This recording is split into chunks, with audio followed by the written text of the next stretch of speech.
just tell us, I am concerned slightly that we are seeing this kind of twin approach I referred to earlier.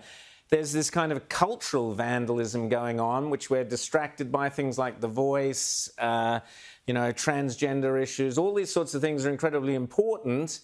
Electric vehicles, all this sort of stuff is going on. But behind the scenes, as you said, the most radical changes to our economy. No one voted for this. No one heard about this in the election campaign.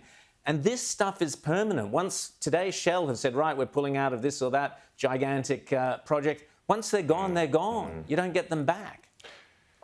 Well, that's right, Rowan. And what is very sad about what's happened today is we're effectively flushing down the toilet decades, generations, really a couple of generations of economic policy and reforms, which has delivered Australia as being one of the best places in the world to invest. People, when you travel around the world, businesses know that they can come to Australia and it's typically a safe and welcoming place to do business. And that's made us rich. That's made our country rich. Really, since the Country Party pushed for fuel sanctions, for petrol rationing to come off after World War II, we've been on a process of liberalising our iron ore industry, liberalising our trade. I'll give credit to the Labor governments in the Hawke and Keating eras for the reforms they did to the financial sector in particular and our currency.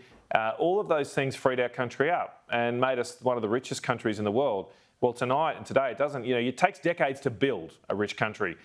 You can become poor in just a few days. And I think today was a day when we're unfortunately risking penury and poverty for our nation unless we turn things around fast. The one silver lining, though, I would say, Rowan, and particularly to the viewers of your program, the one silver lining is this is the first time for some time that the Liberal and National parties, I think, have shown the grit and determination to stand up for our values and principles. We as one today voted against this terrible socialist legislation.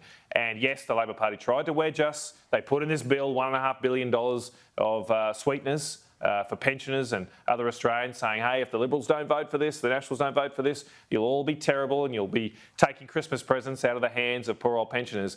Well, we didn't fall for that trap today, and I've got to give a lot of credit to Peter Dutton and David Littleproud and our whole team. We stayed strong, as I say, to our principles and values. We say, no, this is the wrong approach. Spending taxpayers' dollars is not going to fix anything, and imposing these kinds of price caps and red tape and regulation is just going to make a bad situation worse. So we've got a cause to fight for now. It's a new opposition today, and the Labor Party were very subdued in the Senate. I think they're a bit shocked that we finally found our grit, we've found our steel in our spine, and we're going to come out punching next year and not let up these guys. We're going to hold them to account. They got out of accountability today. They gagged debate, but they will get every committee, every Senate estimates, every day in the media. I'll be making sure that we hold this terrible socialist Labor government to account, and I'll be doing it on Sky News lots of that time, I think, in 2023.